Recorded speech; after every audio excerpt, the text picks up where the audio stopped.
Hello, StarCraft fans. It's Falcon Paladin coming to you with yet another edition of StarCraft Brood War Remastered. Today we've got a game between July and ForGG here on Fighting Spirit. This replay was actually sent to me through Discord. I've got a Discord server for Falcon Paladin. There's an invite in the description if you're interested. Got a submit a replay channel in there that somebody used to upload a whole ton of StarCraft Brood War games. And I figured I'd cast one of them now. So here we go. July versus ForGG on Fighting Spirit. In the top right-hand corner, it's going to be the Red Terran player. He knows that he is great because he is great. It is ForGG. And in the bottom left-hand corner, the Teal Zerg player. You fear him if you're not Zerg. His name is July. Or July Zerg. Depending on where you see him, it's just coming up as July right now. But yeah, two fantastic players here. I've really enjoyed casting the StarCraft Brood War Remastered for everybody who's come to my channel for it these days. I remember these guys. I remember July and ForGG from back in the days when I was watching a lot of Brood War replays, when I found out you could get professional replays back in 2006, 2007, 2008. Spent a lot of time watching those in my old Brood War client, my old Windows XP machine. Yeah, it was a good time. Remember July and ForGG from those replays most of all. I don't think I've had them on my channel yet. This might be their introduction to the Falcon Paladin channel, which is a lot of fun. But check out this early pool from July, by the way. We are definitely going to see some kind... Was that a 6 pool? It might have been. Might have been an Extractor Trick 6 pool here from him. He wants to be super aggressive. ForGG is not scouting this. 100% not scouting. Not walling either with his barrack, surprisingly enough. I just think playing blind against July is probably a terrible idea, but I don't know. To each his own.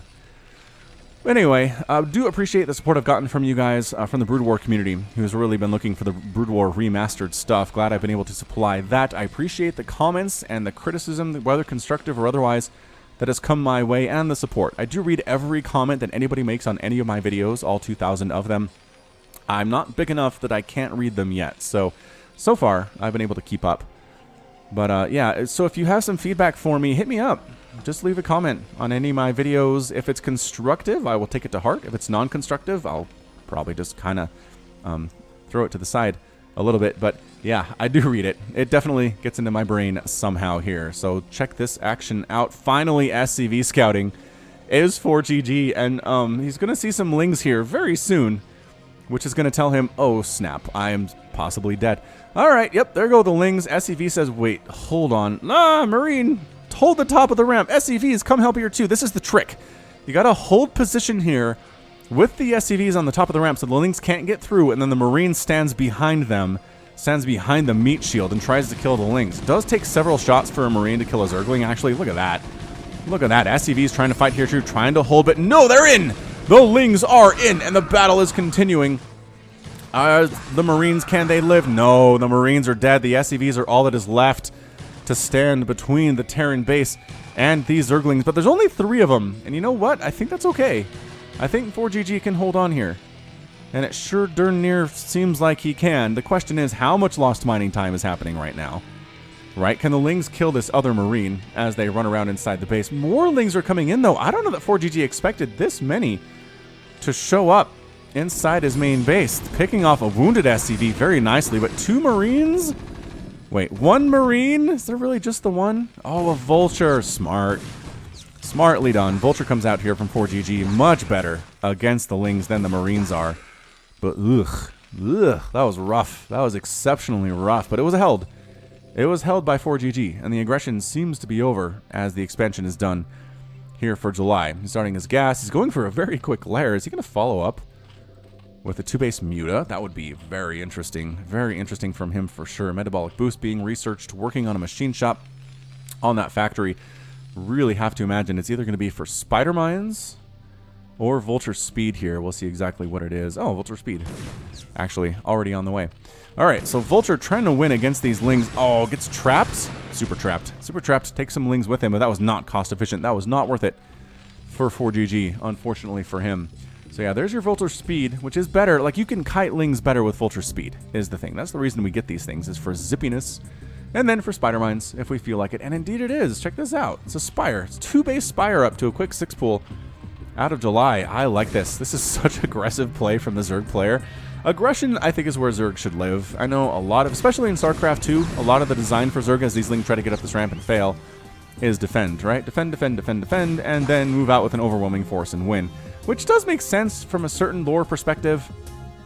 But at the same time, I'd rather the Zerglings and the Roaches and the Ravagers and the Lurkers are the ones who are aggressive the entire game, and that humanity and the Protoss have to be the ones defending, but perhaps that's not how this works. Man, so fast I can't even click on them. Look at these guys.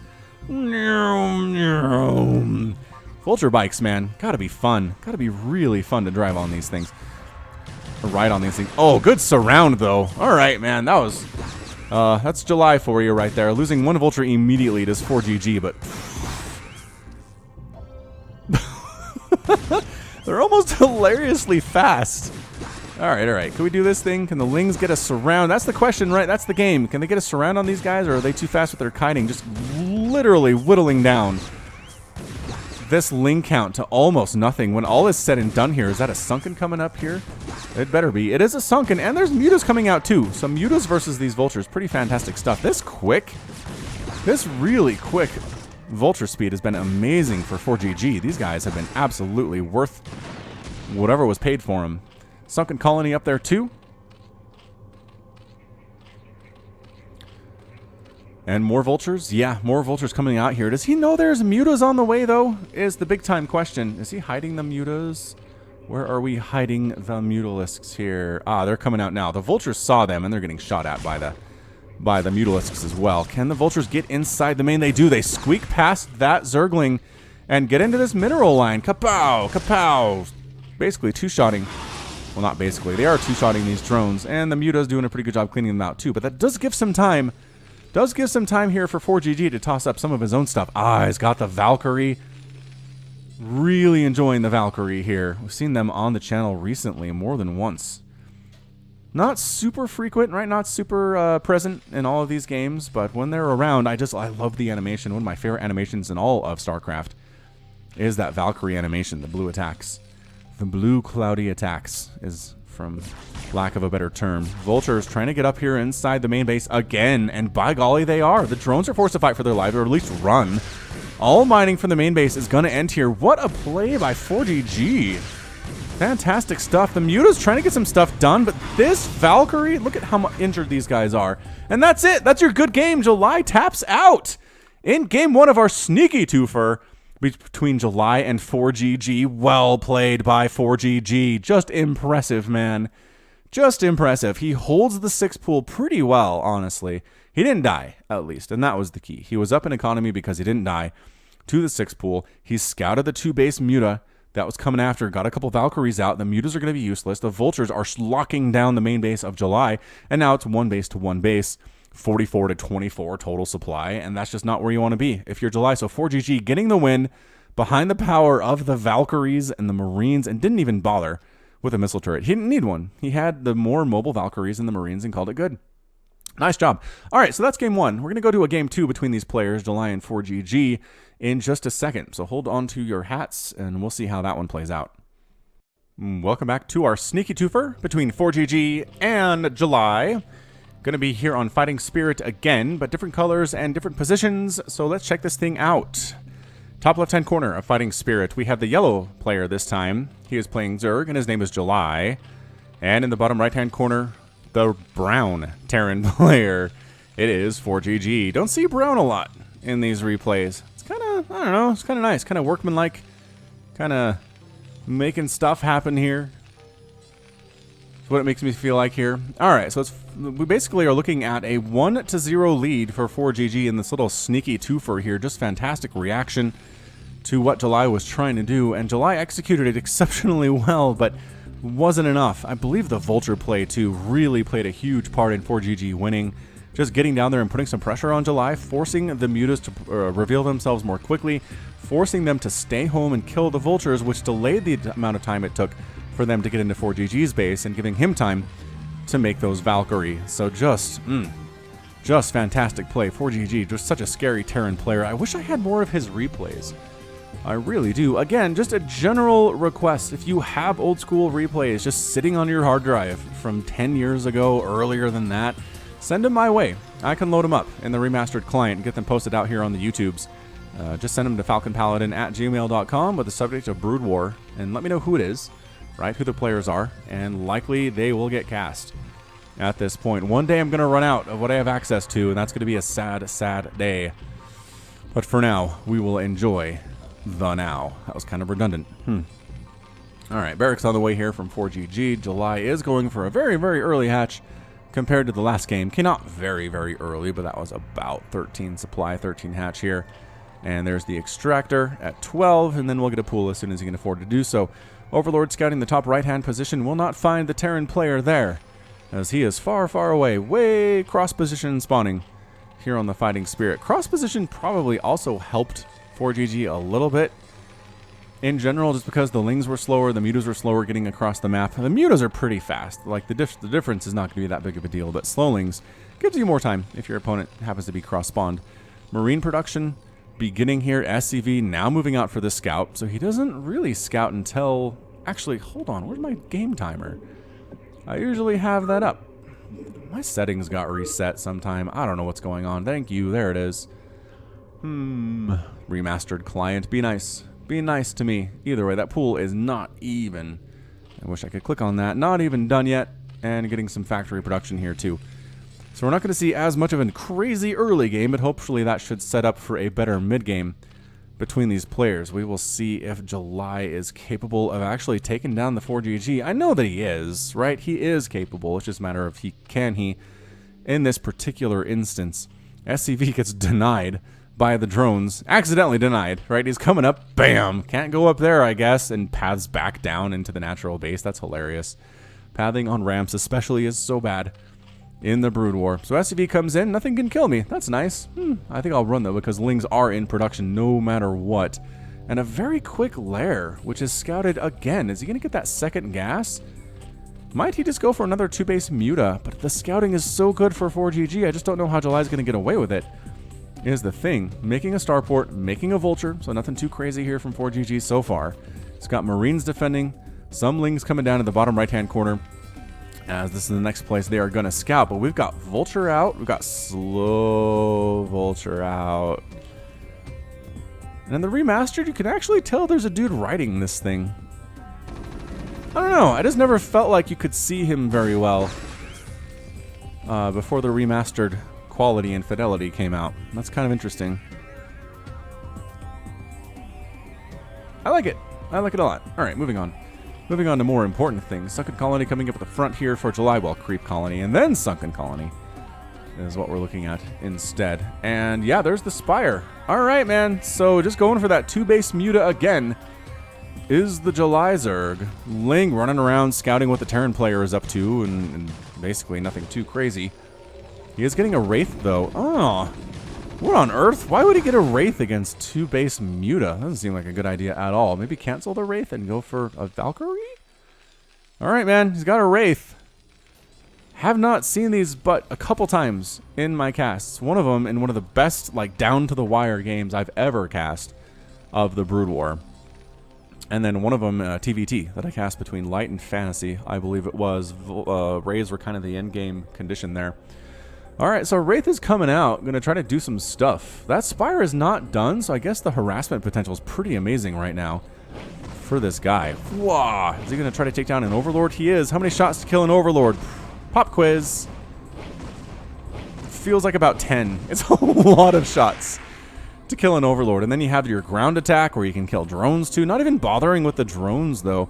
The ground attack is pretty weak. The ground attack is 8. Gemini missiles of 8 is a lot, or 20 is a lot better. And can you actually supply block the July here? It's already supply blocked, and he's further supply blocked right now. Another one possibly going to go down. Where are you going, Wraith? Is he worried? He's worried about the Mutas popping out, worried about the Scourge popping out more particularly, as he well should be. The Scourge, yep, Scourge doing a ton of damage with their little suicide attack. 110 damage. And our Wraith has 120 HP, so it still takes 2 to kill it, which is pretty good. Missile turret's gonna finish. Yep, ForGG, just perfect timing.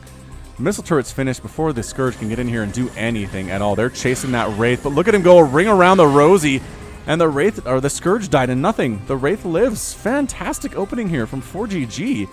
Killing 2 Overlords, supply blocking July. July is getting the mutas out, but later than he'd want to. Absolutely for sure, and the missile turrets are already up. Got some vultures in here too. I think the vultures are going to sprint out as soon as the mutas show up and just going to try to kill stuff again here. I love this.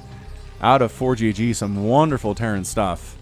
Gotta see more of him. And he's going for 3 Wraiths. Multiple of Wraith. It's Wraiths. It's going to be Wraiths. Science facility coming in here too for the ForGG. Would not be surprised if that's going to be science vessels. And a 3rd hatch coming up here for July too. So we're settling in to a bit of a more mid-style game here. The mutas really would like to go out and do stuff, but I don't. There's 3 missile turrets at each base right now. I just don't see it happening is the problem. Yep, there we go. Science vessel and Irradiate being researched. Killing his own... Oh, he has to kill his own missile turret because it's actually blocking the gas... blocking the gas extraction. Well, the return trip on the gas extraction was blocked. That's funny. So they're inefficiently running around the refinery instead. Fantastical. Wonderful, Mr. ForGG. I don't know. I don't see July coming out of this very well. Maybe I am tainted by the results of game number 1, but... I mean, we're getting Marines, we're getting +1 attack. Working on Lurkers, working on the Hydralisks too. So July trying to get to that endgame composition of Lurkers and Hydras and Lings and Dark Swarm. But he needs a Queen's Nest to go up to the Hive, which I don't see he has that yet. Can't rush to it, though. Can't rush to it, because a push, if you're rushing to Hive, will be pretty darn devastating. That said, ForGG hasn't done much, except for harass with a single Wraith. Maybe it's time? Oh, they don't even have speed. Oh, man. Vultures without speed are kind of sad. Yeah, they say, we wish we were going 100 miles an hour, but instead we're just going 20. Mutas have shown up, though. Muta's trying to pick off these vulture bikes. Wraith. Oh, cloaked Wraiths. Oh, my goodness gracious me. Picking off one of the mutas. There's the detection, though. What? Now the tides have turned. Any Wraith's gonna die? No Wraiths died there. My goodness, the cloaked Wraith response. ForGG, you are turning into one of my favorite Terran players just for your sheer creative play here today. Really enjoying it. Alright, so the Queen's Nest coming up. Boop. There is your Queen's Nest, working on Hydralisk speed, working on ground carapace, working on stim is ForGG2, and additional science vessels. It is 83 to 68 supply. ForGG has a massive lead in the supply right now. Marines and medics. I did forget to mention there are medics on the ground here too, which is incredibly important, but we're going to see slow vulture, Wraith, Marine medic, science vessel, and I just don't think... Oh, the Lurkers. The Lurkers are real good against the ground stuff, but you know what? Wraith's pretty fantastic, and Irradiation. Not bad here too. Oh, do you want to irradiate the mutas or the Lurkers is the question of the day. I don't know. Oh, this guy. This guy, is he going to die to the irradiation? The question, yes, absolutely is. There he goes. So pushing that out fairly easily. I mean, those are pretty decent contained by July, but pushed by ForGG. He's got his Marines. Got his Wraiths. He's got a fantastic composition to deal with what July is going for here. Yep. Trying to get in. Trying to pick off the Wraiths. I just don't know. This just looks... so intimidating from ForGG right now. 96 to 82 total supply. These Overlords are trying to run from the Wraiths, but nope. Supply blocking July, not quite. And trying to sneak around this bottom left side. Trying to do a bit of a flank attack here, but I guess he's going to set up. He's got tanks. He's got Marines. He's got the medics on in here too. He's got 3 Lurkers trying to hold that bridge. Does the tank even have siege mode? I don't even know that he does. Does it matter? Apparently not. Here comes ForGG stimming on in with the cloaked Wraiths too getting picked out of the sky. The mutas come from the backside though. Gonna try to finish off that tank, but the Marines finishing off all of the mutas, killing most of the Lurkers here too. The tank does end up falling, but every Lurker getting picked out of the ground here too. The detection by the science vessels incredibly important there. And push back a little bit. Reinforcements coming from across the map, though, from ForGG.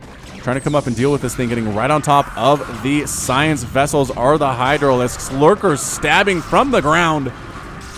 on top of everything right now. Is it going to be enough? The answer is forcing July back here quite nicely. Ray's actually getting picked out of the sky by the Hydras. They are not that tanky.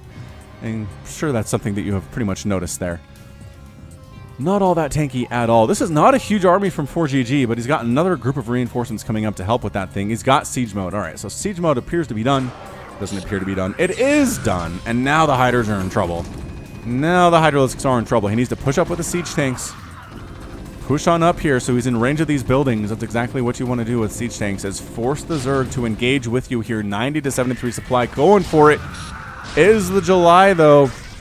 Coming from that top side, trying to get on top of the Marines, trying to focus them down, trying to focus down the tanks too, but the tank splash is just too good. Hydra's running into their deaths here. Ling trying to get on top at the same time. A tank is finished off, but there's too many Marines remaining for ForGG. Is stimming forward here. Upgrades on these guys are the +1 attack. They've got the stim 2 tanks slowly moving forward. Extreme patience being shown here by the ForGG. Irradiate on that group of Hydras. They kill their own Hydra so the Irradiate doesn't hurt the rest of them.